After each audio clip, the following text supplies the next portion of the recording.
analyze the undercurrents, expose the intrigues, and break down the narratives that define our democracy. Dr. Tony Olisa Mbeki, delivering razor-sharp analysis, and Ebuka Franklin and Chisom on the question wheel, driving the conversation. We bring you the most compelling discussions on governance, policies, and power plays. Stay informed, stay engaged, stay ahead. The Polity, every weekdays at 9:15 a.m. Exclusive on Udala 104.7 FM Onitsha.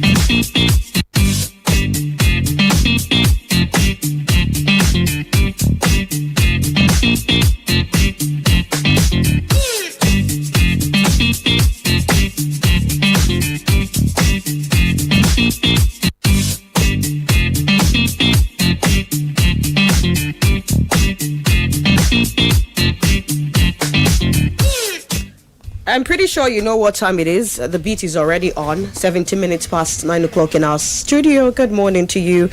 It's another edition of the Polity on Udala Radio 104.7 FM. Good morning to you and welcome. My name is Chisom Chinedu, and of course I'll be presiding over plenary today.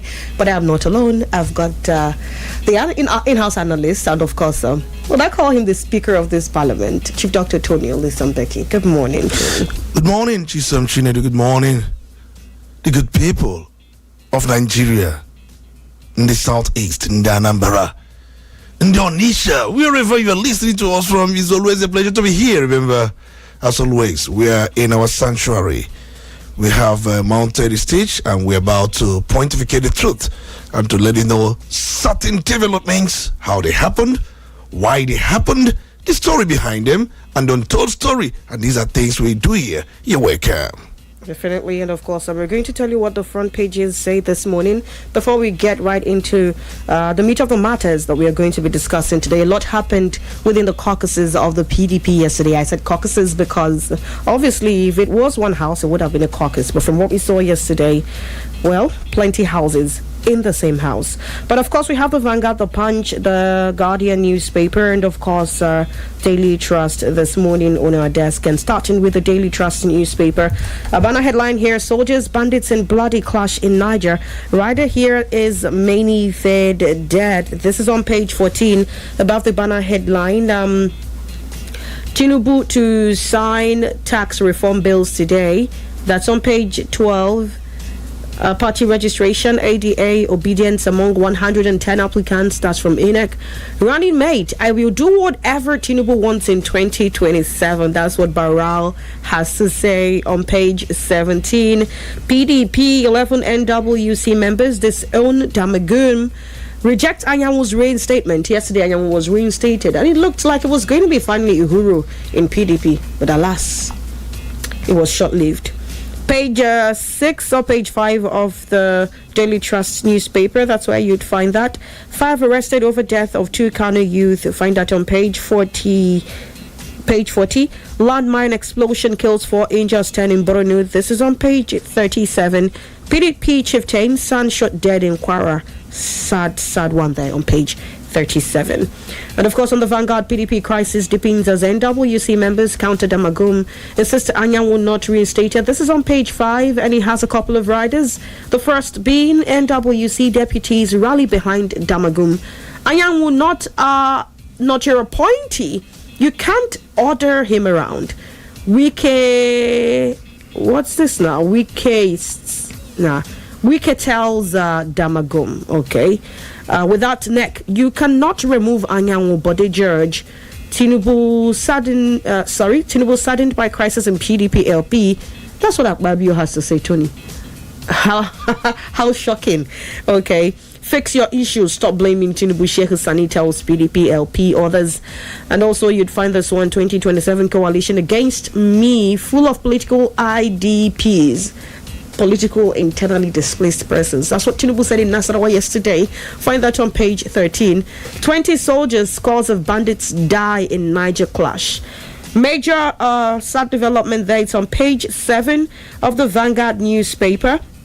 Now, moving further, you'd find some more stories on the Vanguard, but you'd need to pick up a copy to see them. Right, proceeding to the Guardian now. Obedient, 108 others apply to INEC for registration. That's on page 3. New tax regime underway as Tinubu signs bills into law today. Fingers crossed. Find this on page 3. 17 soldiers killed in Nigeria's troops foil attack. That's on page 3. We saw 20 in the previous report by Vanguard, and Guardian is saying 17. That's the inconsistency in figures and data that has characterized our system. Amid weak social services, states stake nearly 200 billion naira on renovations. That's on page 6.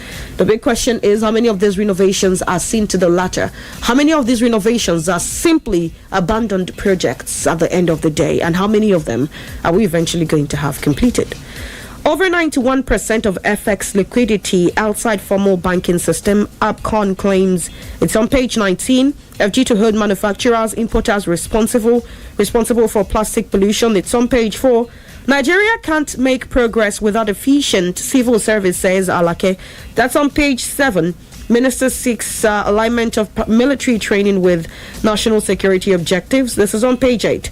Damagum, PDP, NWC on warpath over Anyanwu's reinstatement NEC meeting. Find this on page 6. And we're going to proceed to the Punch newspaper now to see what the front pages say. A lot of advertorials here, but we are going to start with the banner headline, which is NEC crisis. Makinde block revolts as INEC verdicts tears PDP apart. This is on page 2, has a couple of riders. The first being Damagum, Saraki back Wike, allies return, cancel June 30 NEC. Pro Makinde NWC governors protest. And of course, ex-generals flag intelligence failure as bandits kill 17 soldiers. This is the second consistent figure we are getting on what happened in Niger State. And this one is on page 2. Right, and then moving further down into the Punch newspaper, you'd find this one. We have strengthened ICRC as engine room for infrastructure revolution. Tinubu has that to say. Ex-general flags intelligence failure. Okay. Nigeria's economic reforms among boldest in history. Shetima, INEC flags clashing names, irregularities in 110 party registration requests. Demolition. Lagos follows due process. Commissioner replies. Be recall yesterday we talked about the former LP presidential candidate in the 2023 election and former governor of Anambra State, Mr. Peter Obi, lamenting the demolition of a building belonging to a company he said his brother is a major shareholder of. Unfortunately, a lot of things have been hinted as to the possible reason why a supposedly unknown person has ordered the demolition of a structure belonging to an unknown entity. That's how it was reported yesterday. Saudi Arabia, Sultan confirmed new Islamic calendar year 1447 AH begins today. Tinubu was frontline June 12 hero. Abiola's son replies Lamido. 2027 coalition promoters are political IDPs, says Tinubu. Officially still representing Nigeria, Olokbade. You'd find more stories on the Punch newspaper. You'd need to pick up a copy to see those. And of course, we are proceeding now to make sense of all of the stories here, and we are going to be starting with what happened within the PDP, or what is happening within the PDP. Now, taking the story from the Vanguard newspaper, PDP crisis deepens as NWC members counter Damagum, insist Anyanwu not reinstated. The crisis rocking the People's Democratic Party PDP deepened yesterday as some members of the National Working Committee NWC of the party rejected the decision of the acting national chairman, Ambassador Umar Damagum, to reinstate embattled National Secretary, Senator Samuel Anyanwu. You'd recall that Damagum had earlier yesterday reinstated Anyanwu following pressure from the Independent National Electoral Commission, INEC. And of course, this is even as one of the leaders in the crisis that has festered in the party in Minister of the Federal Capital Territory, FCT, Yesa Wike, quarreled with the language used by Damagum in directing Anyanwu to resume work at the party's headquarters. Tony, it has been, I'd say, a very eventful 24 hours. Decisions and counter decisions within the caucuses of the PDP. So let's start with the first move that was made yesterday, the reinstatement of Anyanwu, especially since this back and forth has been there. There's been a court judgment on whether he should be the legitimate secretary of that party and all of those. I think what happened yesterday is just one of those drama PDP usually comes up with. PDP has turned itself into a dramatic party. There is no difference between PDP and then the Drama Society of Nigeria. In the political arena, they have been entertaining Nigerians with different dramas, and then we are enjoying the drama. I've said it many times. If PDP were to be a conglomerate, if it were to be a company, PDP ought to have been sued by now and dissolved or rendered insolvent. As a political party, is not also far from it. So their merry-go-round continues. And one thing about Wike is that he plays not just the ostrich, but he tries to dictate everything. You asked who is the leader of PDP, and one man from nowhere or one man in the hinterland roars like and shouts at all time, trying to command every rank, every organ of PDP. Yesterday, we saw how PDP went to INEC, and I spotted Saraki, who chairs or who leads the reconciliation committee. I spotted him with the delegation that met with INEC chairman Mahmoud Yakubu, and after that meeting, we were told that they went into a closed-door meeting.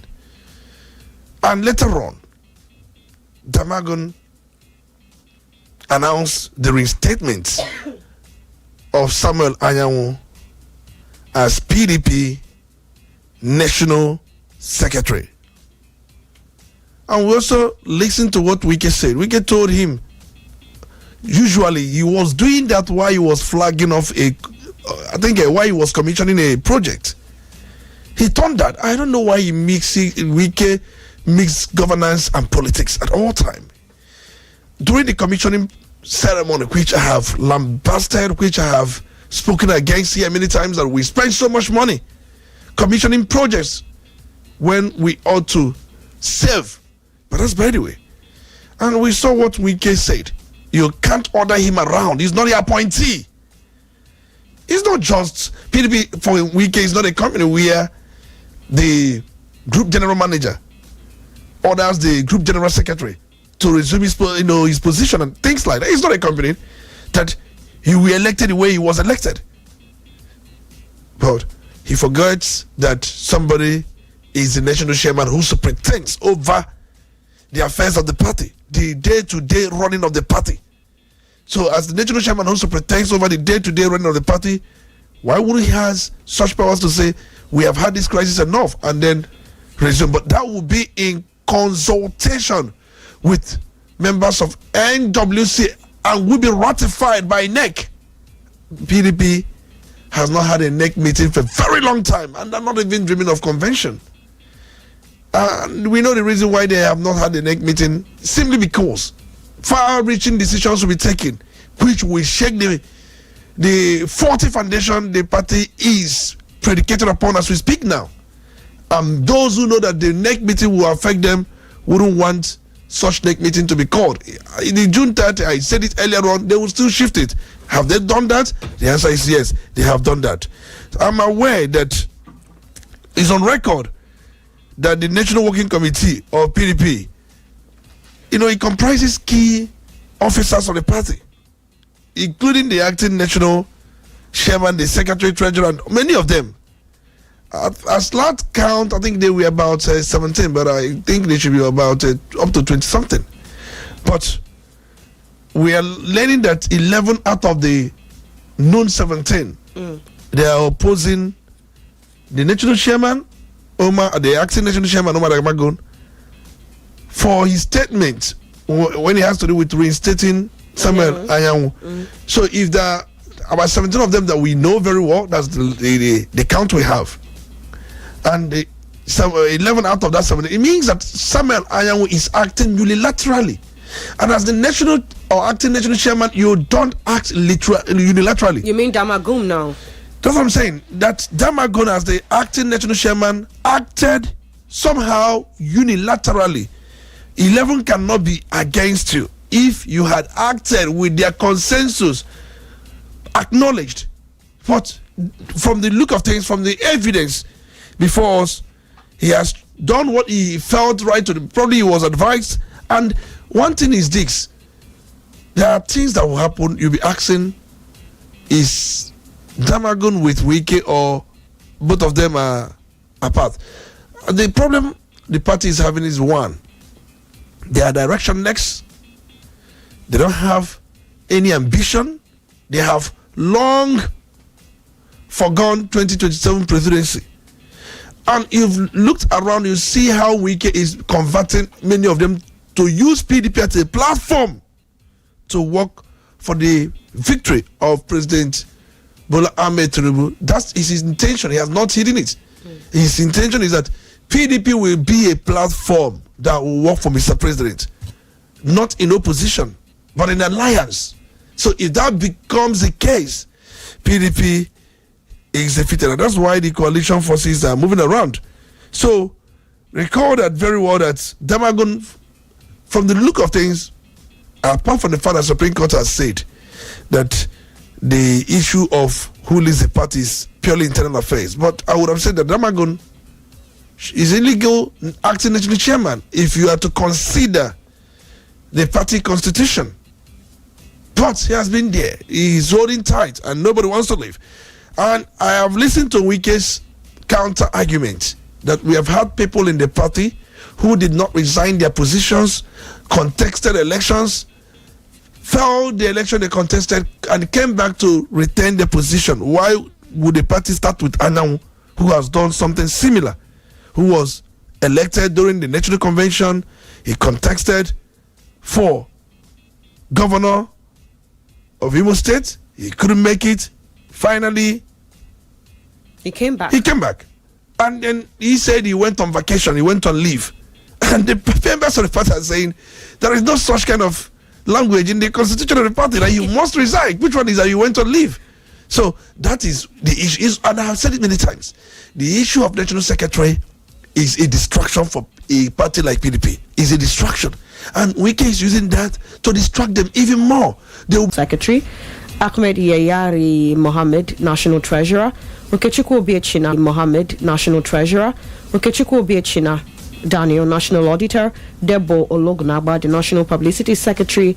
Woyengi Kuro Daniel, National FinSec. Chief Ali Odefa, National Vice Chairman from the Southeast Extraction. Emmanuel Ogidi, Caretaker Committee Chairman, South. Mrs. Amina Darasimi D. Brahim, the National Woman Leader. Senator Hayati Bello Gwarzel, and Ajisafe Kamuru Toeshe, that's the National Vice Chairman from the Southwest. Now, looking at these people, the offices involved, do you think that their decision in any way can override whatever it is Damagum has said? Definitely. They have the powers to remove Damagum. So why are they not removing? So the point is, you don't understand these people. They are dramatic personnel, and most importantly, what they care most is their pocket. If Wike brings out money now, some of these people who have said these things, you see them shifting ground. They're after their pocket, they're after their personal interests, and they're also after their personal ambition. And many of them have been promised one thing or the other. If you look at those who are favoring Damagum or favoring Anyanwu, many of them have been promised one thing or the other. And this time around, Wike can easily gift you land in FCT as the Minister of Federal Capital Territory. And for them, many of them see it as something that is a lifetime gift. So Wike has some of these things at his disposal to dangle before them. Even those, look at Damagum yesterday when he was speaking, he looks displaced, confused, and somebody who shouldn't be in anything close to where he is today. He doesn't sound like a politician. And for the whole journey he had, I think he was unknown before now. Many of us never knew him until Iyochayu was kicked out of the party by Wike through the same method, the same usual method he used to kick out Uche Secondus, and then even the other man that was there until they had a big fight with him. So, but you would agree with me that Wike wouldn't have the arsenal to kick these men out if they were not also going against what the constitution of the party says. I mean, in the case of Iyochayu, I remember rightly, he actually was the one who went back on his word. And all Wike did was to insist that Iyochayu keeps his part of the bargain. If you bring about Iyochayu, which I'm going to come back to what happened to Uche Secondus. So it's not about sticking to party's constitution. It's all about Wike personal interest. For him, PDP is his own property. Anybody cannot take it away from him. From the time of Solomon La, who was the pro tem chairman, to Barabas Jimade, who was widely elected, after Solomon La, to Awudobe, to Amadale, to Vincent Obulafo, to Kwasileze Nwodo, to Haliru Bello, Muhammad, to Bamanga Tuko, even Adamu Muazu, who turned 70 a few days ago, Uche Secondus, Ali Modu Cherif, Ahmed Makarafi, who was there as acting national chairman, and then Iyochayu, and then Ambassador Umar Damagon. These are different PDP chairmen at different times. Remember this issue of acting national chairman. At a point, Uche Secondus held it, and then he transitioned into national chairman. Ahmed Makarafi, when they were fighting Alimo the Sheriff, he was elected the acting national chairman. He did not hold tight to that office. If he had held tight to that office, definitely there wouldn't be a new chapter in the party.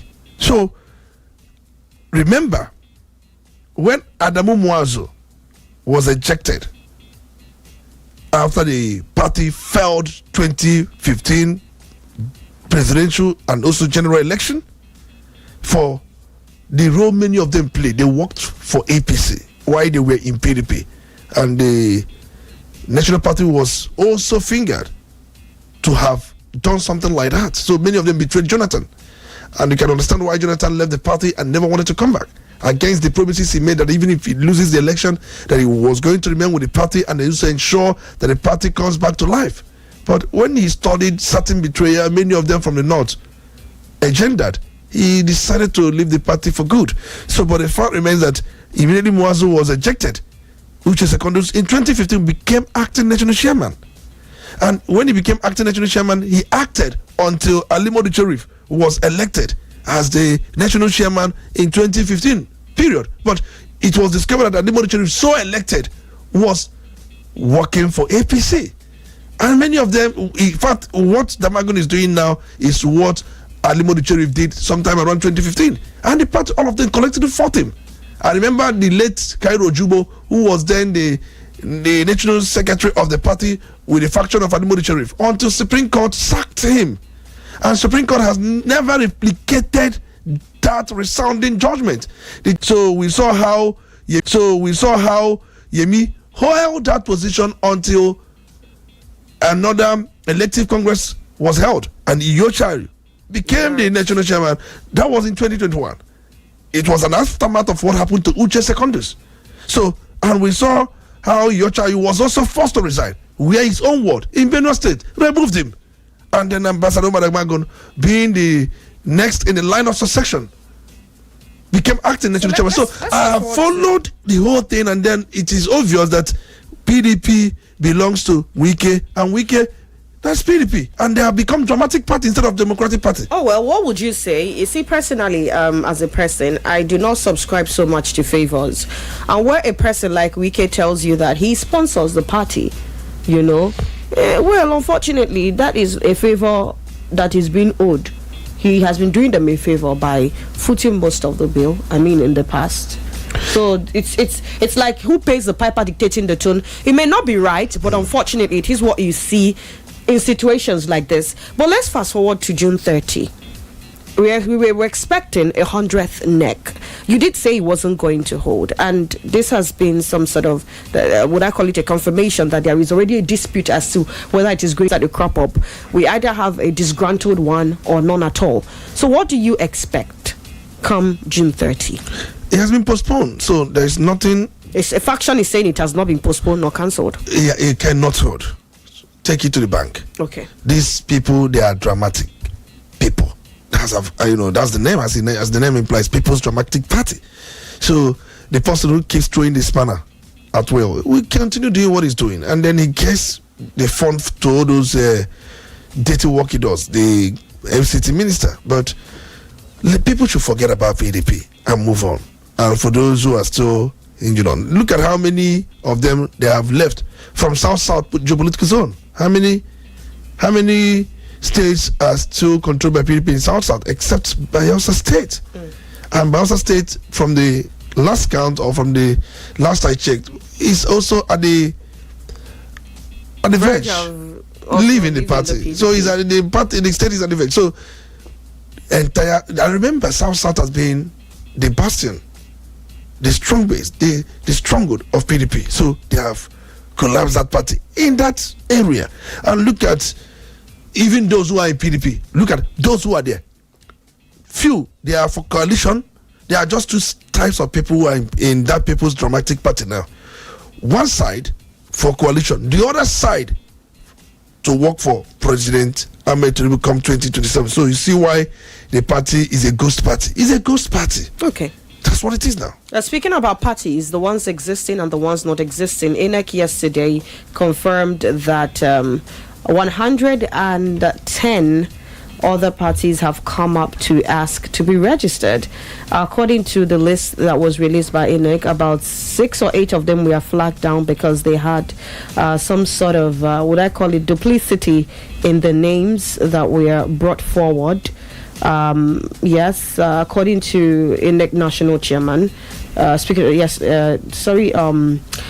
110 names here. The Key of Freedom Party, KPF, Absolute Congress, ABC, Great Alliance Party, United Social Democrats. There is an Obedience Party somewhere here. Yes, Obedient People's Party. I was trying to pull up that. And there is another one called About Nigeria Party. I'm not going to read all the 110 names. Some of them actually stood out, one of them being the Obedient People's Party. And somehow I saw it twice on this list, Tony. And it got me curious. What is happening? Some other parties also had duplicity, like INEC rightly mentioned. And of course, I also was wondering, first, for a party that sounds like Obedient People's Party, is it possibly coming from the obedient movement that we know, or some shadow trying to take over that particular, would I call it, title and water down its effect? I'm talking possibilities here. Yeah, it's a possibility. If you look at that Obedient People's Party, just as the name sounds, must come from Obedient Movement, and they list Mr. Barry vote to Johnson as his pro-team national chairman. So that's the man who pilots the affairs of that political association, Mr. Barry vote to Johnson. And just as you mentioned, there are some similarities with the acronyms. I remember, for you to register a political party, the one being registered will not take an acronym that existing political party has. So now you have All Democratic Alliance, the other we talked about, which we know is backed by likes of Rotimi Chibika-Mechi and then Nasir El-Rufai.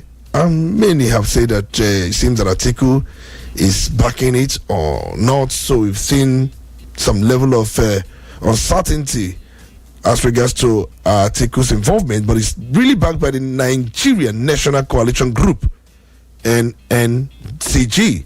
So All Democratic Alliance, the other, which many felt that will be the vehicle. We also have a similar one, Advanced Democratic Alliance, and again, ADA.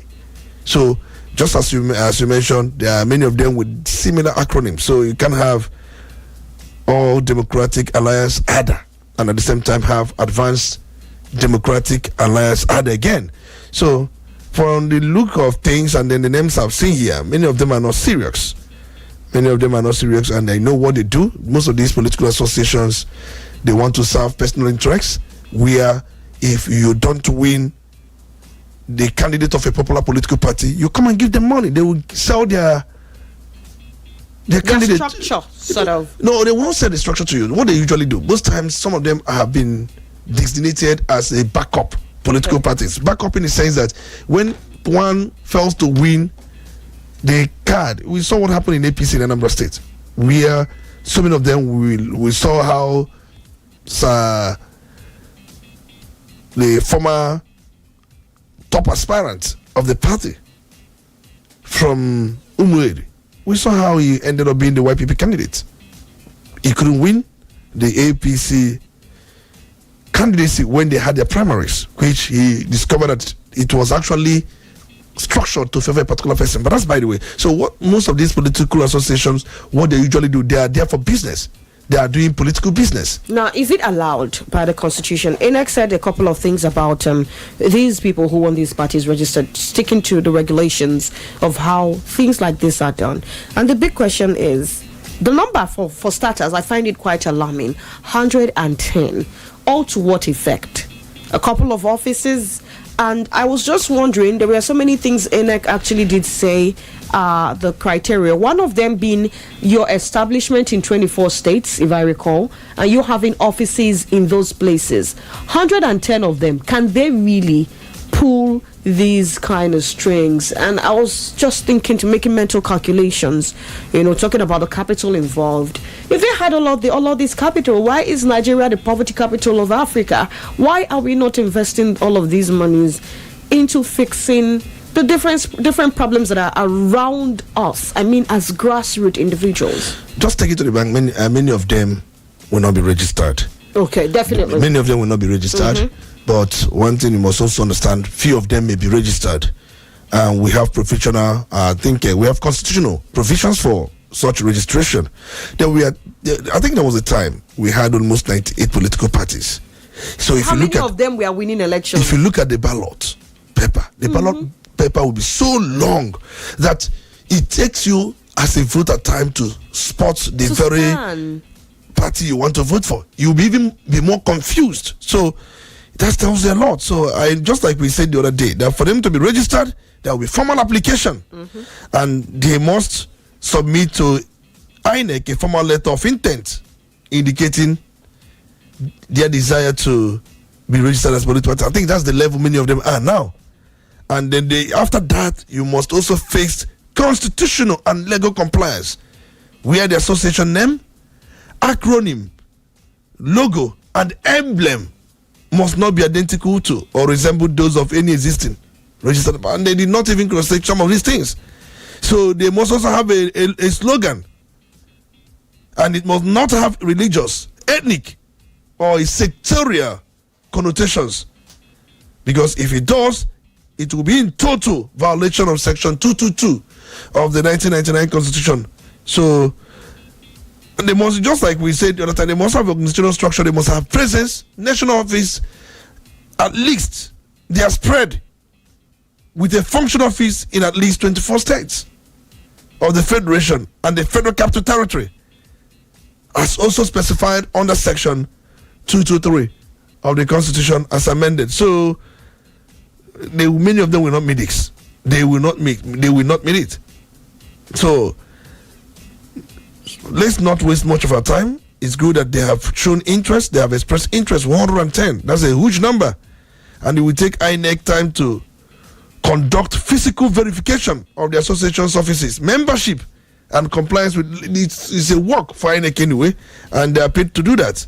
So they must also show non-discriminatory practices, and they must have operational and financial transparency, and there must be an adherence to electoral laws. So they must commit to participating in elections and adhering to INEC's electoral guidelines. So these are some of the things.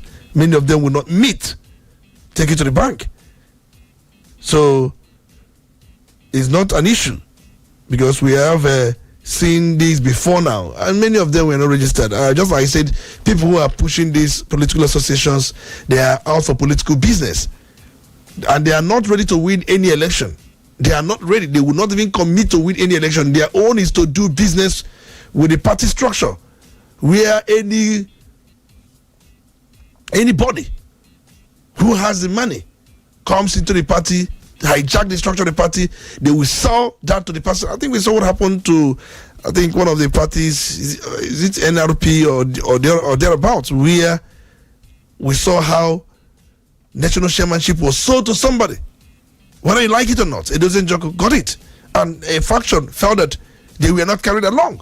So that is political business we're talking about. So we can go on and talk about some of these things. It's not something we'll just do so much time on. These people are just they are petty traders, political petty traders, and that's why they are pushing for some of these things. Apart from few of them, one can identify, except these few, I think 3 or thereabouts. The rest, they are just doing political business. Oh, well, sold is like I was going to say. When you say sold, it sounds like going to buy tomatoes and all of that. And even, the picture it cropped in my head, like where people are haggling for something, maybe buying a piece of cake or something. And I was just wondering if that is how the political system, that's what it has turned into, has been. That is what's even more valuable. Pepper. That's what it's like, and that's what it appears. And we keep saying this from time to time. People don't want to work again. For them, politics is a career, and they will remain in politics looking for who to either support. This time around, these days, you know what? There was a time Ojebego becomes the slogan. If somebody tells you Ijebego, you give the person money. Ijebego, that kind of thing. So we've seen things like this before now. It's really sad, Tony. Now, speaking about all of these people, all of the happenings in the political sphere, yesterday President Bola Tinubu called them internally displaced, politically displaced people. Yesterday he was in Nasarawa State, and he described them as politically displaced persons, like I said earlier, saying that they will only end up unseating themselves. Yesterday in Lafia, during his one-day working visit to inaugurate legacy projects executed by Governor Abdullahi Sule, speaking at a town hall meeting with stakeholders afterwards, the president said those who have triggered the politics with the coalition suddenly, let's not pay them attention. They are political IDPs. Do you actually subscribe to this notion of these people being politically displaced people? Because from everything you are saying, starting from the agitations within the various parties, the lack of personal interest achievements leading some of them to break away, to some of them to seek the coalition, some of them forming their own parties, do you think that there is a possibility of us having a proper political system where there are oppositions and people in political groups speaking the will of the people as against personal offices? If I'm not getting this office under this platform, I leave. As against, if this platform isn't sticking to an ideology that serves the people, I will leave. I think we don't have political ideology in this country, and we have seen that. I think if we have political ideology in this country, at least we see parties that are rooted in different political ideologies. There are those who are so much concerned about economy, and you see whatever they do will be how the economy improve. You see those who will be concerned about the national security and economy and how they have planned. We've not seen things like this, but that's not the issue. We are looking at what Mr. President said yesterday while he was in Lafia to commission projects. And these days, what I've noticed that each state Mr. President goes to commission projects. Projects are named after him. By the time he leaves office, most projects in Nigeria will be after him. Concerning what he did say yesterday, that some of these people pushing for coalition, they are politically displaced persons, political IDPs, and forming political gangsterism. It is autocratic blandishment on the part of Mr. President. In fact, the best way to describe what Mr. President said yesterday would be to call that statement tribunitial exhortation. And then he went further to give them that pyrotechnic eloquence. Mr. President understand politics. I think there was this article I was reading. Somebody says, Mr. President, when it comes to politics, he has A1. But when it comes to governance, he has F9. I can't remember who made that very comment. Mr. President is a political strategist, and he has looked around and then must be convinced that these people, they don't even measure featherweights, and they are sounding in a discordant manner. Their tone is discordant. There is no form of that force. Look at the problem many of these parties are having. Labour is having a problem, and you look at PDP, People's Dramatic Party having a problem. You also look at some of the Democratic Party, please, Tony. So people do not get confused. I said it's my opinion. Until they turn to be People's Democratic Party, I have right to hold an opinion. So whenever you hear Tony say People's Dramatic Party, he's referring to People's Democratic Party. It's my opinion. That's what I said. It's my opinion. So that is, by the way. And we also have some other political parties we've seen so far. They are not what political parties that are in opposition should be. The opposition parties have no direction. I think what gives people some confidence is the fact that they will say that it's about the present administration and the people. But for you as a people to have a voice, you have that voice must be anchored on a political platform. There is no private candidates in this country. The constitution does not even provide for that, as it were in 1963. Do you think if the constitution had provided for that, we would have not been in this kind of mess with this whole party litter? Definitely. If constitution had provided for private candidacy, somebody like P2B would have run as a private candidate. So we may not need all these squabbles. So, and some have accused the ruling APC of implanting this crisis in all of these political parties.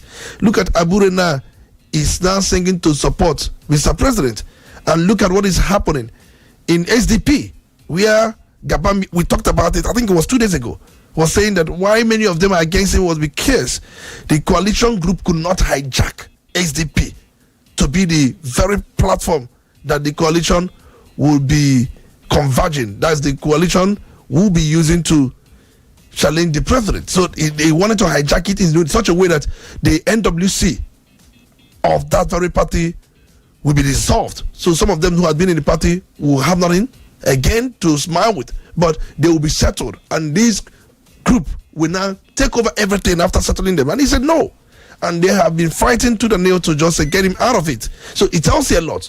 So we are, which party would you say that has any footing as we speak right now outside ABGA for now, because that's the only party that is not in crisis, and they are ready for alliance, and that is just that. Outside ABGA, you can't see any party that is not in crisis as we speak now. So it tells you a whole lot. That's why, Mr. President, look at these people from different angles. Atiku now is Atiku in ADA, the other All Democratic Alliance, or is he in ADC, African Democratic Congress?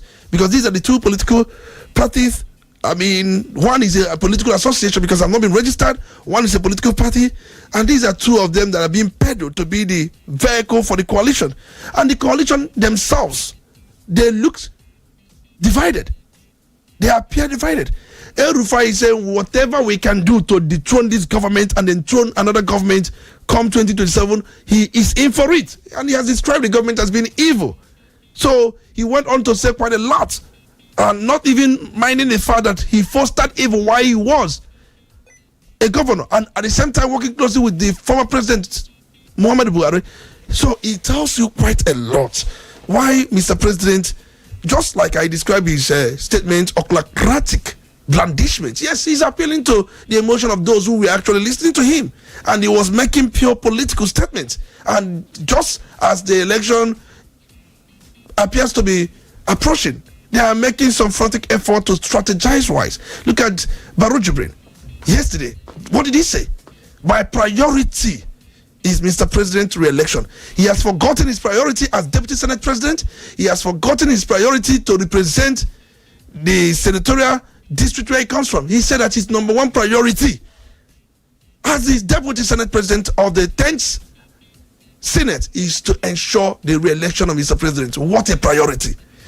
And if you look at someone like Akpabio, he will tell you that things are getting better because Ashwaju is on the throne. Things are getting better and things will always remain better. And his priority is also the same thing.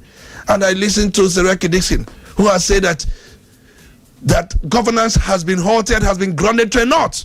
That what is in vogue, what everybody in the executive arm of government is talking about is 2027 election, even when 2027 election is not as near as we think. But governance seems to be halted, and that is why the country is not making revenue, and that is why things are not moving. And then Mr. Senate President was telling him, hello, Mr. Seriakin, hello, is your microphone still working? The man said, my microphone is still working because he wouldn't want to be distracted from what he was actually saying. And look at what Aline Dume, most of them is what they have been saying. And Aline Dume, people are saying, no, that one is a broken gramophone because he has not been allowed to access Mr. President as he used to access before, that he had been denied access, and that is why he has changed his beating style, and the drum seems to have been changed. And in fact, these drums have turned out to be a broken gramophone with pedals on truth to remain relevant. So you see these politicians, these actors, they do or say whatever they want to say, not just because things are the way they are projecting about them, because of their political affiliation, because of their political interest. So in their own game, what is constant is interest. So don't mind them. So Mr. President has just described them as political IDP, and that's a new grammar in our dictionary. It's a new word, and possibly before you know it, those who compile the lexicographers will put them so that we now have political IDP. So we've heard about political gangsters before, but Mr. President has introduced political IDP, and unfortunately, sorry, you were saying. No, go on. Yeah, unfortunately, Tony, it's coming to, would I call it fruition, that Mr. President is not like making a vague ideology. These people are seemingly just the way he has defined them. But that's what you think. Well, some will say that his statement is vituperative as postulation. What that means is that it's a bit harsh, but he has described these people of not having any force because he has deflated those force. Well, maybe when we started this conversation, I asked you about ideologies. You see, Tony, I believe that outside of these political parties, these are first individuals. Before you decide to join a political party, it's expected, okay? I am not saying that you will, but it's expected. It would be expected that a sane person would have ideologies. You already also said a while ago that some of them no longer even want to get a proper job. You ask the person what the person wants. The person tells they want to be an Ojebego crew. Some of them will tell you that they are just apostles and stuff like that. So unfortunately, that is another brand that we are seeing coming up now. But it's expected that the person should have an ideology backing the person's political thirst. What is your ideology? Are you interested in what manner, in what sectoral reform, which party pushes that the most? That's what is expected when you are making your moves to join. But while you do not have any base, how is it said now? You just want to be anywhere as long as you have interest, as long as you get either an appointment, you get maybe an SSA position, an SA, you can say you are close to the government and all of that, not even like you're functioning in the actual sense. I don't see any difference from a displaced person. I think I've studied political ideology over time, and I have come to understand what a true political ideology is, and which I've said many times that these political parties in this country do not in any way manifest any of these things. These parties are a product of the people who run them. And so if these parties do not manifest ideologies, what is the guarantee that these same people who run them go to other places and can manifest ideologies? That is my point. I think, forget it, because in Nigeria, there is what they call political expediency, and for them, that is the ideology many of them profess. They do things based on convenience. In fact, if you talk about, we have one-dimensional scale, we have two-dimensional scale when you talk about political ideology, and you also, when under one, dimensional scale, you have a left-right, spectrum. I remember, which was originally derived from seating arrangement of the French National Assembly during the post-1789 revolution. That was where some of these things started. And I've taken time to look at these people. They have economic view, they have social views, and they also have key values. Because if you are a political party with a clear carved ideology, you must have your economic views, which no matter what, come rain, come sun, that is your view. You must also have your social views, and you must also have your key values. And what are your key values? Are you talking about equality? Are you talking about collective welfare? And also, are you talking about social justice? You must have key values. And ask me, which of these parties can you say have? I've been asking you that since we started, though. And then when you talk about, I'm talking about one-dimensional scale political spectrum. Just like I said earlier on, you have left-right spectrum, and then you lean from left to right, and then you also have those who are the center. You just imagine such, maybe you are holding a rope, the way the rope just is before you.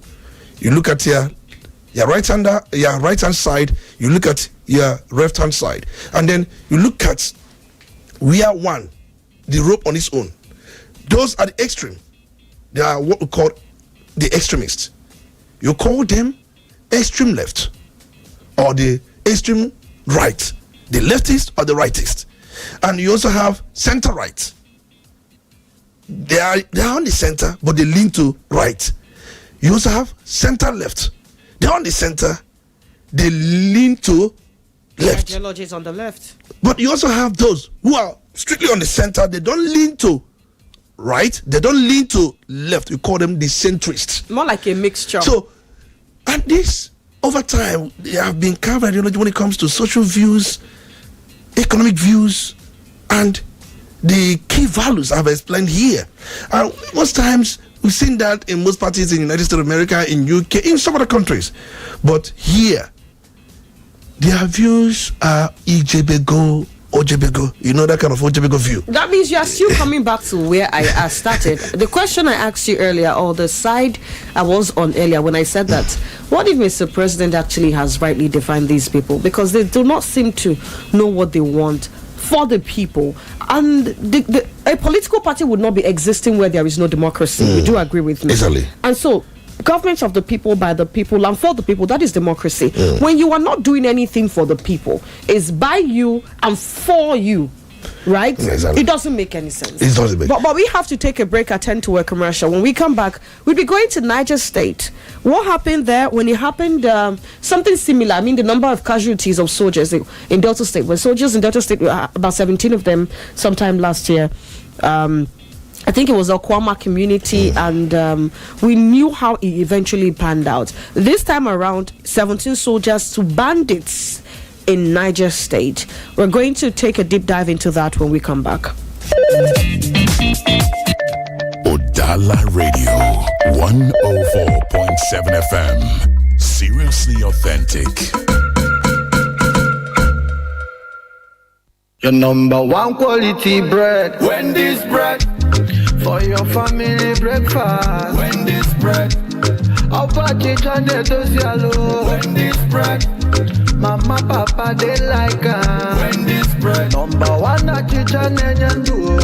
Wendy's bread. Even children, they like Wendy's bread. Wendy's bread. Number one in town. Wendy's bread. You get it better, tasty, we go sweet your belly. Wendy's bread. Wendy's your bachichoma.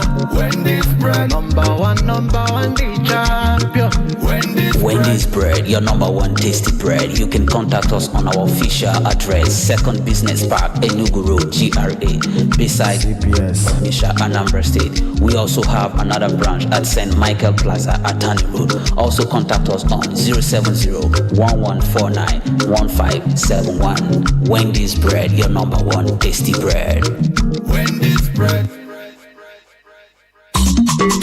You're listening to Udala Radio 104.7 FM. Seriously authentic. You're listening to the Polity Get involved now.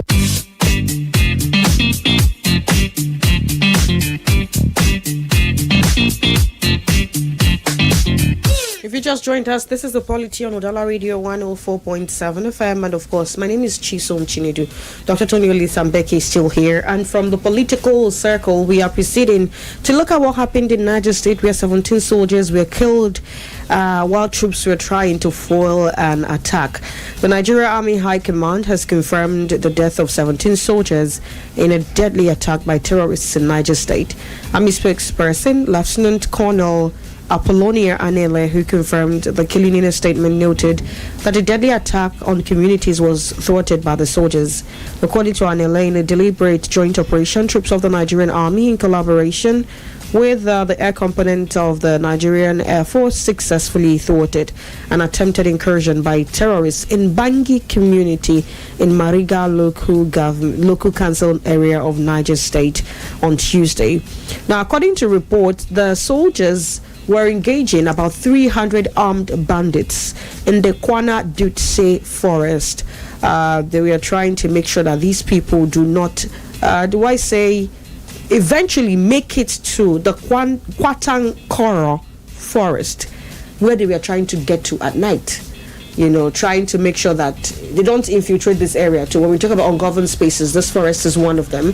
And if they eventually had made it to the forest, they would eventually take that as their new hideout, start to disturb the communities bordering that area and all of that. But 17 soldiers, 17 military casualties. And I'm not very sure I saw a figure. Some reports say about a lot of the bandits were killed, but I did not see any categorical figure of the number of casualties recorded on the area of the bandits, Tony. It's very unfortunate, and we are, just like you pointed out earlier on, told that the clashes occurred overnight, beginning at about 11 p.m. to enter the next morning. So we Nigerian soldiers, many of them have sacrificed their lives. Many. And it happened 2 days ago. Today is 26. It happened on 24th of June. And from the reports we got, that the bandits launched a coordinated three-pronged attack on military formations. Then, from the same report, that the military engaged around 300 armed bandits, which they said resulted in a fierce gunfight lasting several hours, 8 or 9 hours. And the military confirmed that 17 soldiers were killed, a huge number, and 10 soldiers wounded. That the wounded do have been evacuated for medical attention. It's very devastating. It tells you the strength of these armed bandits. It tells a lot. And we've got so much to do. Nigerian military was rated number 3 in Africa, outside Algeria and Egypt, ranking 3. Also in front of South Africa, who came 4th. But I want to ask, if we are ranked number 3, and look at the way armed bandits, we've been told they have large numbers. Look at the way they have been killing our soldiers. The question is, what is that we are not doing well? We are so much constrained to manual warfare. And I have always maintained that we have not rightly deployed technology. And then there were times, like some people will tell you that these people, the bandits, are more sophisticated than Nigerian military. And many of us will come out and say, no, that's not true. That the Nigerian military could have used the aerial attack, but just that if you do that, there will be civilians that will be killed as well. That the idea of precision, they have not, I don't know if they have also taking the technology to a level where precision strike becomes the issue. Because the US will give you precision strike once they identify you as a bandit. No matter how you mix with the populace, they will give you that kind of precision you will not even anticipate. Do we have such technology? And I was actually, I think a few days ago, looking at different aircraft US deployed whenever they want to fight. You have the one they call the B-2 Spirit. I call that one Evil Spirit. Where if it moves, you cannot detect it. You can't detect it. So the F-35, there are so many of them. Maybe we have not got to the level, but we can do well with technology. We can do well by engaging satellite operations. These people, before they launched the 3-pronged attack, as we were told these attacks were coordinated, so they coordinated it. So it also means that they have mapped out the targets. And one thing about attack is just like an operation. It takes a lot of planning, it takes a lot of coordination, and so much for these things to be executed. And it works with a lot of concerted people who are committed to that front. So by the time these people were making arrangement to come to that very place, that Mariga in Niger State, no intel was detected about their movement.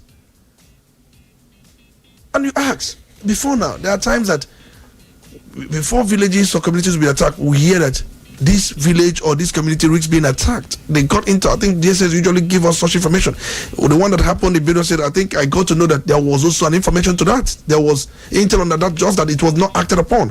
And the Inspector General of Police have told us that about 53 persons have been arrested in connection with the Plateau and then Benue attacks. And many Nigerians are disputing the figure, saying, is it because Mr. President said we are the arrested persons and now arrest overnight has come? So, but that's by the way, that's not what we are talking about. So I'm saying at the level of their coordinations, no interceptions. And one thing about intelligence is nipping something in the bud without even allowing that to even happen in the first instance. And we have intelligent units. So what have they been doing? And most times the intelligence units must have a kind of correspondence with locals of every community in this country. Do they have that? And in constant communication with the locals. I'm just trying to let them know, intelligence units must be in constant communication with the locals of every community in this country. The idea is to get quite a lot of things into this. There are things we may not say here, but the point I'm trying to make is we have so much to do and we have so much holes in our work. Now, speaking about holes in our work, so that's just that. I started a Reuters report that what happened, as against what the Guardian reported, which the Guardian credited it to the spokesperson of the military, sanctioning that particular angle of the story. Some reports claim that what happened was that a formation of the military was attacked, was ambushed by these bandits, and they came in with heavy weapons and the bombardment was massive, leading to the death of 17 soldiers. Now recall that when we started the conversation this morning with the headlines, I think it was a Punch newspaper that reported, or was it the Daily Trust, that 20 soldiers were killed. And Vanguard, I recall, has 17 soldiers as its figure, and Guardian also has 17 soldiers figure. Now the big question is, what is the actual truth of the matter? Where we have international news media reporting a different thing from what we have reported here at home. If I give you the list of different attacks on Nigerian military formations over time, I can list about 10 of them, and it tells you quite a lot, because this is not the first time we've seen this. Now, remember about the reports so far. Yeah, the disparity is always the case. It depends on who is counting. No, I'm not talking about the figure now. I'm saying Reuters reported that this wasn't a sort of confrontation. Guardian said the military confronted bandits who were moving from one destination to another. I don't think it was so. The Reuters was reporting that it was an ambush on a military base. That is just what I think. I'm just taking what Router reported. But the initial report from the Guardian, if you need me to read that again, Guardian says, and I quote, that this statement is credited to Army spokesperson Lieutenant Colonel Apollonia Anele. She said that the deadly attack on communities was thwarted by the soldiers. According to her, in a deliberate joint operation, troops of the Nigerian Army, in collaboration with the air component of the Nigerian Air Force, successfully thwarted an attempted incursion by terrorists into Bangi community in Mariga Local Council of Niger on Tuesday. While another report has it that armed gangs operating in the northwest, known locally as bandits, also engaged in kidnapping, had led an assault on troops in their base, shooting and wounding. I think this is not the first time. Remember what happened sometime around 2020. In fact, there was an attack, an ambush in Brute, Borno State. I think it was on July, where they swapped, ambush and killed more than 20 soldiers in the convoy of the Chief of Army Staff advance team. They were making advance to make preparation. Recall, yes. Now, so remember what happened in Zamfara State? That was in 2021, where about 15 soldiers were killed in Dansadua during a gun battle with the armed bandits. So you're gonna remember what happened there in Zulu Kebbi State, when I think it was in 2022, when at least 20 soldiers and then 5 vigilantes were killed in a surprise attack by bandits near the border with Niger State again. I think I'm talking about Kebbi with Niger State, their border angle. What happened in Dambua? The same thing, where at least 25 soldiers were killed in a surprise attack by this ambush. So it is not a new thing, if whether the way they want to coin it or look at it. In 2022, what happened in Chiroro?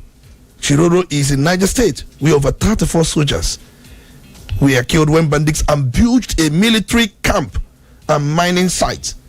It happened in Chiroro. So in 2022. So let's leave the way it was coined. Okay, it's immaterial. Because why I was asking that question is that what happens next can be determined by what eventually happened. If it was a prevention attack, if it was casualties from a prevention from an attack, we should be probably looking at military formations being set up in these targeted places to prevent an imminent attack, right? But if it was an ambush, then we actually have a bigger problem, because you do not just ambush a military base. Are they having sabotage? How exactly is a bigger problem. We've been having several attacks in form of ambush. So it's a problem. And that's what I'm saying, that we have a kind of fault when it comes to intelligence and also preventing such things. And most times these people attack these formations, military formations, the areas you would rather consider to be the bastion where people can also run to for protection, and it becomes weird that are easily attacked. So that is why I'm it's a bigger problem. About the narration. It's a bigger problem. Because it's a bigger problem. How we handle it after this is important. Like you pointed out, if you come to a place and you see a military base, you feel safe. You get it. It's no more so. Exactly. It's so not so if this anymore. was like military getting intelligence that there's going to be an attack and they move, we'll be saying, applaudissez. When you reintegrate the so-called repentant Boko Haram into your food and they become soldiers, what do you expect? You are doing yourself the same issue, or shooting yourself in the foot. We've not done what we are supposed to do. We have not been able to extricate the chaff from the grain. So it's a problem. And you pity those who are in military. Many of them are paid the supreme sacrifice over what they know nothing about. But it is also a pointer to the kind of leadership we have in our military. There are questions we will begin to ask. We appreciate their effort, because if not for the effort, we could have been overrun. But the point remains that there is a greater work. We must prune down. This time, you don't even know who is who. There was a video I watched. It happened that one of the soldiers had a kind of underneath pocket. Do you know what the soldier had there?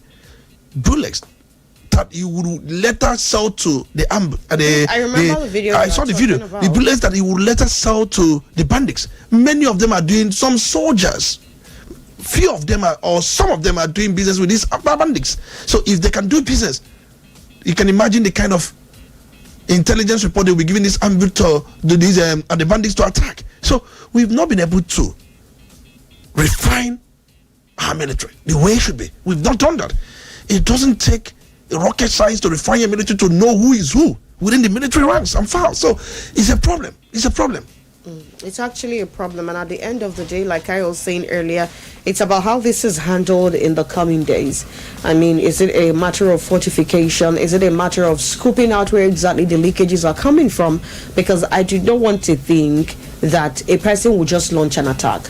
The person must have done, or the group must have had insiders survey, tell them of weak points, of leakages through which they can penetrate, as against launching an attack and then eventually there were casualties. We hope that in the coming days that the military treats this with would I call it some sort of urgency, when things like this happen in clashes. Like when we started, I pointed to what happened in Delta State last year and how the military came back to retaliate. Arrests were made. Eventually, the case was settled. Some persons even were detained for a very long time. But I'm not going into that. The point is that for a case like that, the casualty figure, we saw how the military handled it.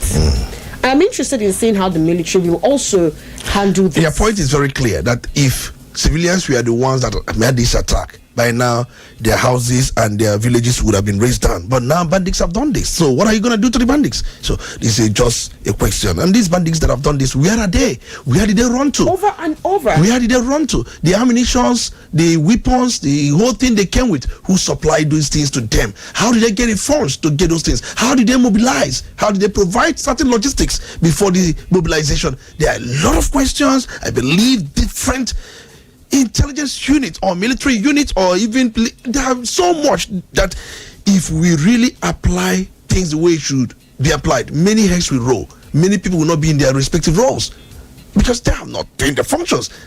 I found that there's so many offices in that realm, they are quite dysfunctional. So let's leave it the way it is, because I've said it many times, you don't do the same thing at all time and expect different results. And it's only a madman that will keep doing the same thing hoping for different answers. So we've not done what we're supposed to do as a country. Oh, well, this is the point where we get to open up the phone lines. You can join the conversation. And do not forget, we are live on Facebook and also YouTube. You can drop your comment on Facebook. It is at Udala Radio 104.7 FM. And you can put a call across now to 0803-221-6973 or 0803-827-6694. You have 2 minutes. Be as objective as possible. Go straight to the point. This morning, we started off the conversation on the happenings within the ranks and files of the PDP. We headed over to the report from INEC talking about 110 groups indicating interest to be registered as political parties and irregularities, with some of them bearing the same acronyms. And of course, from there, we moved on to what the president said in Nasarawa State yesterday, describing people that are talking about coalitions as internally displaced people politically. And of course, finally cascading down to what happened in Niger State, where 17 soldiers paid the supreme prize at a circumstance that has come to become disputed, with the military saying a different thing and some reports and some media outlets saying a different thing. Whatever be the case, we hope that in the coming days the military gets more fortified and handle these bandits the way they should be handled and would eventually be handled. Let's hear what you have to say. Hello, good morning. A wonderful morning to you, Chisom. Good morning. A wonderful morning to you, Honorable Speaker, Chief Dr. Olisa Mbeki. You're welcome. It's good to have you. Yeah, I'm Honorable Austin calling from Nodi. Go ahead, Austin. 2 minutes. Yeah, I want to thank you very much, Honorable Speaker, for a wonderful analysis. Now, let me just start with the issue of the president calling the political party who are trying to join a coalition or political displaced individuals. I want to say that it's rather harsh to use that comment on people. You understand? I don't see why the president will begin to look down on some certain individual, even though we are playing politics. The way we play politics here in Nigeria is quite different from the way they play politics in outside shows of this country. Having said that, the issue of people, the soldiers who pay the ultimate price with their blood is totally unacceptable and barbaric by our leaders. Yes, because I remember vividly, there's this trending video of a soldier criticizing some soldiers, trying to let the world know what is playing out in the campus of military. So that kind of thing, it points to a certain limit that some politics are being played with people's lives. Now, if your son is about to join politics, you join a soldier, you begin to tell him, please don't join. Before people crave to join into this soldier force and security operative, it is totally unfair that our people will be dying unjust just because some people are benefiting from this anomaly. It's unfortunate. Thank you so much. All right, then. Let's hear what you have to say. Put a call across to 0803-221-6973 or 0803-827-6694. Good morning. Good morning. Good morning. I'm calling from Norway. Go ahead. Let me start with the issue of political parties. There is some areas where Tony did not go. Now, do you know that these 100 and something political parties, that one man could have at least 30 to 40 political parties inside it? One person will front it. The only thing they can do, if they want all these things to stop, they should amend the INEC law where they say that every political party should have offices in 24 states. Let them include local government into it. For instance, 24 states and 500 local governments. And we see all of them will run away. Most people, this person I'm telling you, they have houses in more than 24 states in Nigeria. So he is using his house. When he fronts this political party, he will now use his house as the office and mount the flag there. You understand? That's what they are doing. We have them in Anambra, we have them in the north. They are only fronting political parties. And when you want to come in, they will sell it to you. So it's not that all these political parties you are seeing are formed by different individuals. These 100 and something political parties may be from either 5 or 6 individuals. They are the ones that fronting it. Some will fund 30, some will fund 20, some will fund 40. And they will use their houses, they build in many states as their offices. So let the INEC, let the law include local government into it. When you open your offices in 4 local states, then you now open another office in 500 local governments in Nigeria. Then you will see all these multiple political parties we have will now stop. Now let me go to the insecurity. The military. Have you ever asked yourself why do they put fence in the Onitsha military cantonment? And many military cantonments we have in this country now are being fenced. It is because some soldiers are giving out their rifle and bullets to criminals to terrorize the Indians. So these things are there. But the only thing I'm telling the president is this. It is high time they start declaring state of emergency. Like states like Niger State. I know they are afraid because Babangida or Salami Abaka or top military personnel are from there. Had it been happening in a country, in a state like Bayelsa or Cross River, we could have declared state of emergency there. So what I'm saying is this. It is high time the president stood up and declared state of emergencies in all these Boronu, Adamawa, not minding who comes from there. Because you cannot be sacrificing our soldiers on the altar of politics. Because the way I'm seeing it now, the only way for the military to work effective in this state is when full state of emergency is declared. Without that, we continue playing to the gallery. We did it during the time of Jonathan, and we did it throughout the 8 years of Buhari. It didn't work. And if they continue this way, it will not going to work. We need full-scale state of emergency where the governor and where there will be a suspension of the constitution. Let the military deal with these guys. If they don't do it, they are wasting their time. Let me rest my case. All right then. Let's hear what you have to say. Hello, good morning. Okay, now let's take this first. Good morning. Are you there? I am here. Good morning. Good morning. I'm Olisa Mbeki. You're welcome. It's good to have you. My speaker, talking on, my name is Ebuka Franklin from Onitsha. Talking about insecurity in the country.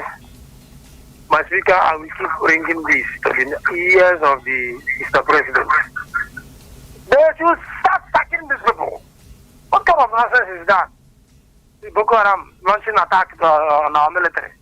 That is to show you that there are some saboteurs in our military formation. By the time you sack them, anybody who's assuming they are the seat, we know that if any lapses like that come on board, I will be sacked. The person will sit up until they are serious in sacking these people. Please remove mercy.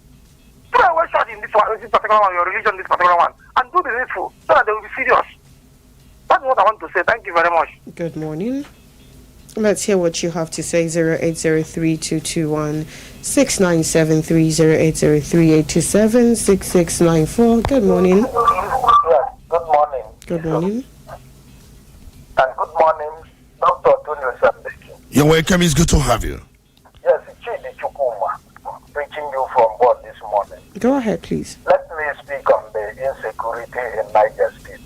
Go ahead. Yes, just as you have rightly said, this is not the first time. That place have record so much attack on the military. It was in that place that even the military fighter jet was shot down. So many soldiers died. And I want to say that no part of this country or any part that have any right to kill soldiers. Something of this happened in Oklahoma. And we know how it was handled. The people of Oklahoma suffered. Their place was bulldozed. The people of that, both young and old, were just out of that community. But this place, this thing have happened over and over again. Not that I'm telling the military to go after the innocent people, but why should that place be the target every time, targeting soldiers and killing soldiers in different parts of the north? And nothing happened. It's just as if they have license to kill or to attack soldiers. You see the level of infiltration when we talk of the infiltration that our military has been infiltrated by dangerous elements, the terrorist organization. They have infiltrated our military. Because tell me, how can they have that morale to attack military formation? There must be something that is not yet disclosed to the people, and our military should wake up. And I think the way they are handling themselves is not yet enough. It's just like they don't have the what it takes to fight these people. Why should they have give them that courage to keep on fighting or killing soldiers anyhow? And I want them to make sure that none of these people go free. They have to check anywhere that they have. Let all of them must be arrested, and they must take the full course of the law. If they fail to do so, maybe next time you will see the same attack again. Let me rest my case here. Good morning. Good morning. All right, then let's hear what you have to say. Good morning. Okay, you may have to reconnect. Don't forget to go to Facebook at Udala Radio 104.7 and drop your comment. Good morning. Are you there? Hello, good morning. Good morning. Good morning, Tony Olisa Mbeki. You're welcome. Good morning. Good morning, Madam Speaker. Good morning. Yeah, this is the voice of Engineer Frank. I'm calling from Onitsha. Go ahead, please. Yeah, let me start by the comment of Mr. President. I think for me, that comment is so harsh for me because it takes a crisis or war to have an IDP. So I don't know who orchestrated that war in those different political parties. I think he's trying to tell us that he's bringing war to all these political parties, for him to know that those political parties are, those who have come out from those political parties are IDP. Because for me, from the way he's reacting and the way he's behaving, he's showing me that he's one of those people who are engineering crisis in most of those political parties. But for me, I think it's the high time those political parties should learn their lesson and stop all those war, so that they can be able to challenge the party, that is Mr. President, coming 2027, you mean and again, to say? I think the issue of a resisting political party, for me, I don't see any big deal about that. Because all these things happen because our electoral system is not working. Because, for example, if, INEC is working, all those things, you can, the vote count, all those things, people will not be forming all these political parties. But because of the reason that our vote does not count, that's why everybody, all of them, they are looking for their interest. But if, for example, this thing, we are the people who are making whoever that want to be president, we are the ones that have a say in all those things. I don't think this political party, this politician will be taking us for granted, because they are not even consulting us. They are taking us for granted. Why? Because the electoral system is not working. So I think what we'll be talking about is how to bring a kind of a good electoral system. Not even whether they have 100 political parties is their business.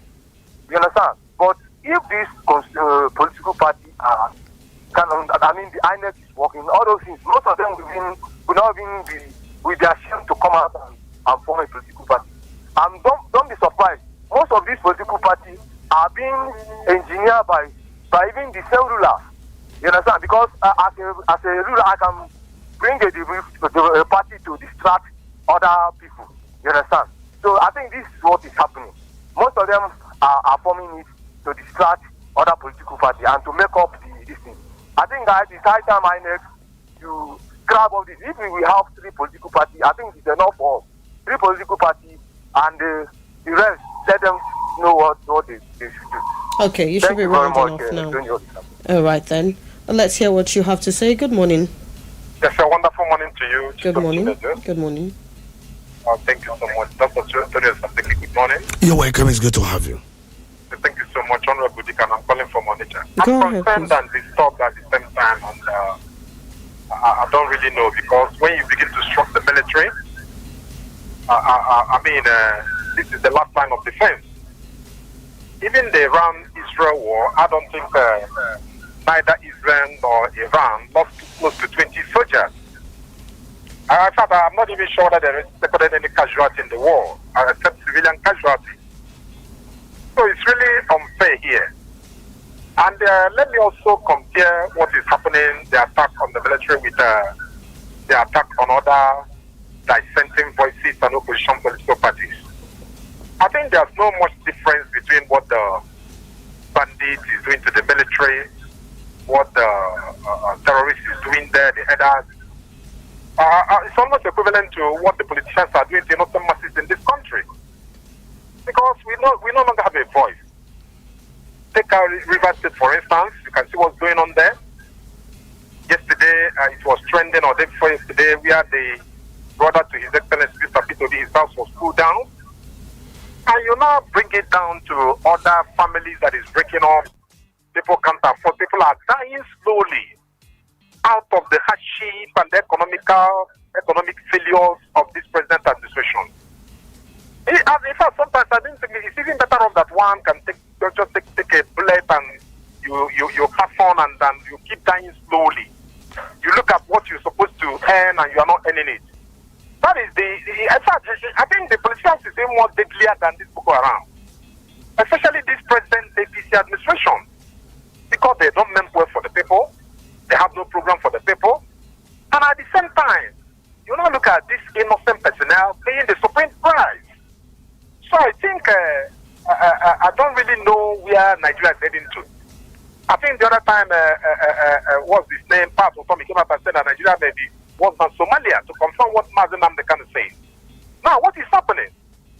killing of these military personnel within a twinkle of an eye, and the hierarchy will come out and tell you it's only 10 or 15. Only. They will tell you only 10 or 15. No, well, they haven't used that clause in this particular case. Hello? They haven't used such a clause in this report. They haven't, but that has been their language.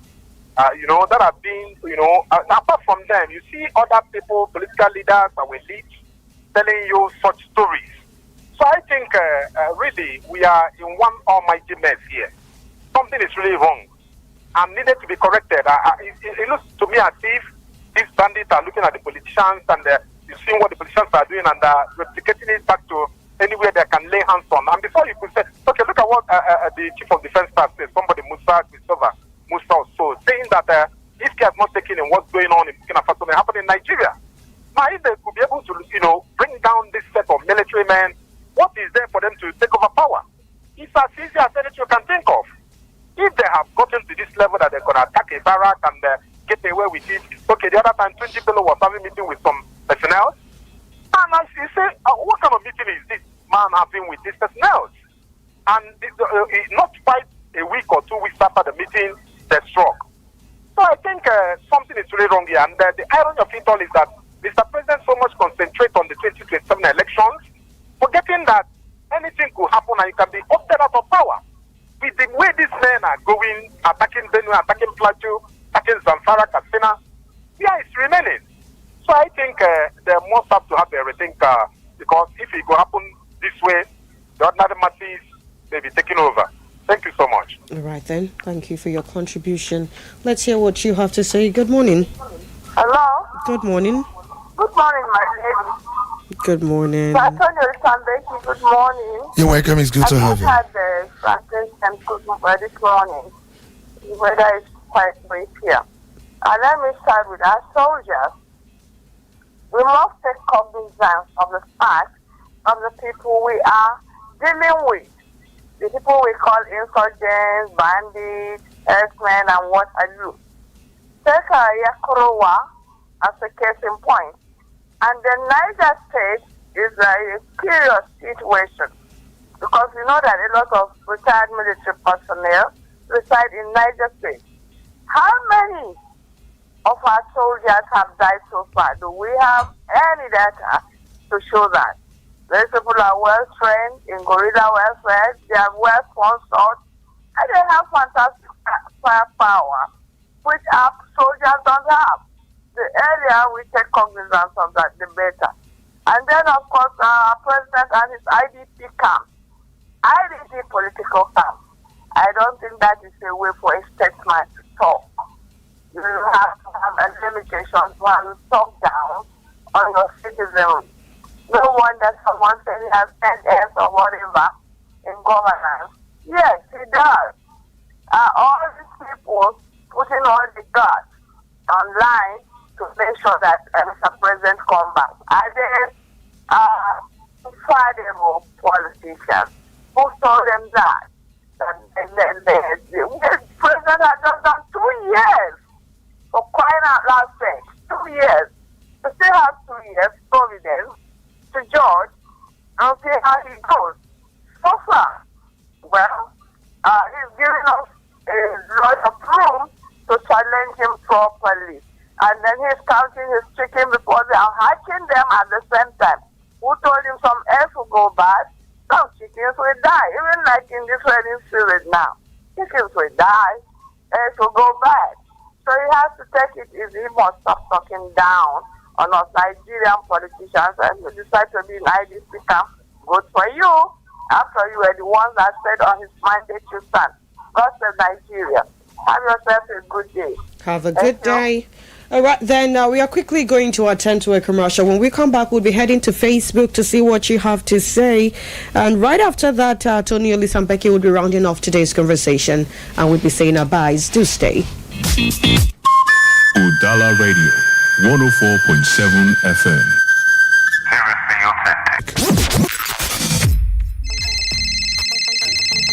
Hello, Philip. Dial far now? It's 11:45. Waiting shop. I beg, no vex. My landlord locked me for outside, though. Again? No vex. I beg, have you come sleep for your side this night? Omo, my babe, they around, though. But nothing do you. Try call celebrity landlady. Guys, serious now. Celebrity kini. Celebrity landlady. See, with celebrity landlady, you feed on landlord with just 100k every week. Nah, lie. I go lie for you. Not true. You can own your dream land with just 100k weekly.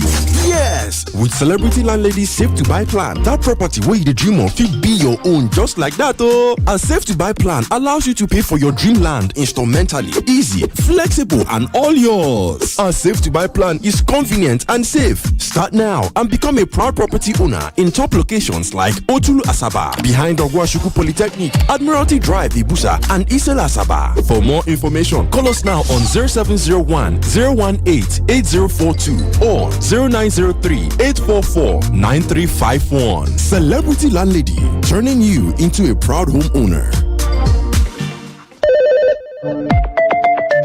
Udala Radio 104.7 FM. Seriously authentic.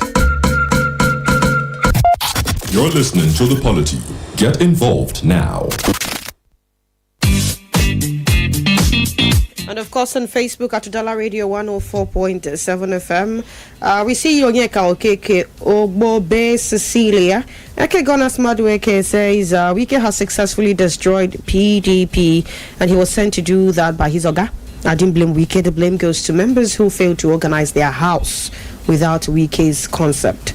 Male Bara says, how can Nigerians trust the people they elected when they have betrayed the trust?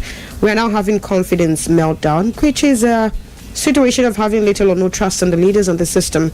We need a U-turn from the leaders that all hope is not lost and change from the nonchalant attitude they show to the plight of the masses to real commitment. Then and only then shall confidence be restored. Chianumba Emmanuel says the People's Democratic Party is perfectly spotted. However, any obedient party other than the well-known obedient party the whole world knows are competitors waiting for their backlash, as well as Wike and his People's Dramatic Party. We do not know exactly where this obedient party is coming from. It's called Obedient People's Party, by the way. That's what INEC has on its list.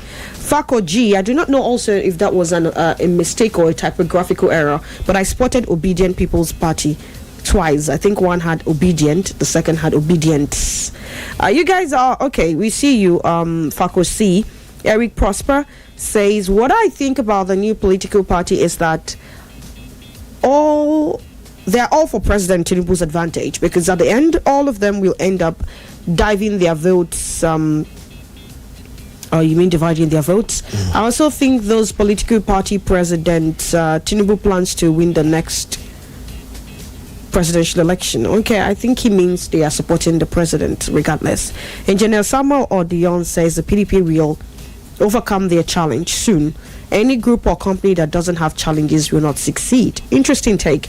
Udoka Shedrack says, talking about the ambush on the military convoy or base, we shouldn't be surprised, because it is expected, because the radicalized members of Boko Haram are the ones responsible. All right, hold up a second. I think the network took that one out, but he's saying that the radicalized members of Boko Haram are the ones responsible, because according to several reports, many of them are in different security agencies. Warrior Chikwadurum says it is a hilarious act, as Mr. Tony has created another meaning of PDP. I have come to realize and believe in what a Reverend Father said, calling the same PDP real name from the acronym in some years ago, Premature Death Party. That's what Nwore Chikwadurum said. Augustine Mergul says, on the bandit Boko Haram, or whatever many governments have called them, I blame the higher ranking in the military for the constant loss of lives of military personnel in the country. Obino Patrick says, we have just 3 political parties. Well, those are the ones that have been playing mainstream, talking about the PDP, APC, and the LP.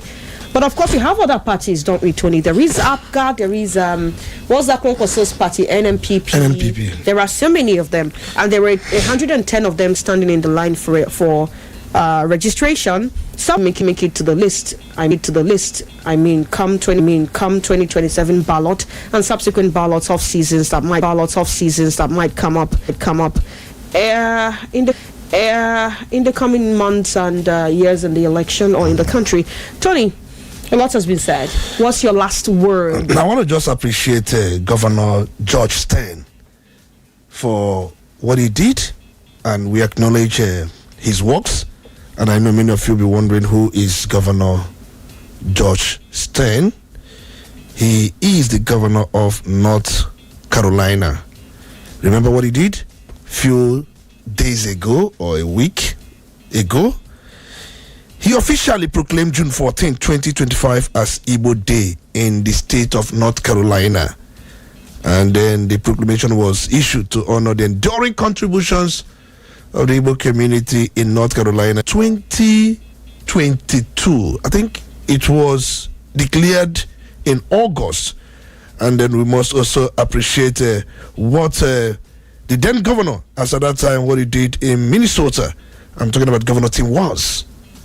On August 13, 20 economic contributions of the Igbo community in that very state. These are states when you go and you are an Igbo person, that state will welcome you, treat you with some kind of lavish, spendings. So this to tell you how good you are, even if you don't like yourself. There are some states in the United States of America, like North Carolina, Minnesota, their governors have declared certain days as Igbo Day. We appreciate them. That's out of time. Thank you. And as much I have to say. Analysis this morning. Thank you. Well, I'd say I'll give a massive shout out to Igbo people who lived there, who left positive legacies. There are several countries in this world that when you say you're a Nigerian, you're treated with extra scrutiny. But there are people who have gone to these places that Tony mentioned and have left positive footprints, and that is why this recognition was given in the first place. So shout out to them. This is your cue to do the right thing as a Nigerian. We take a bow at this point. Thank you for being a part of today's show. Polity is going to make a return tomorrow. Definitely 9:15 to 11 a.m. Until then, my name is Chisom Chinedu, and this is This Fight by Doing the Story, dedicating this to all the soldiers who have lost their lives in the fight of securing Nigeria.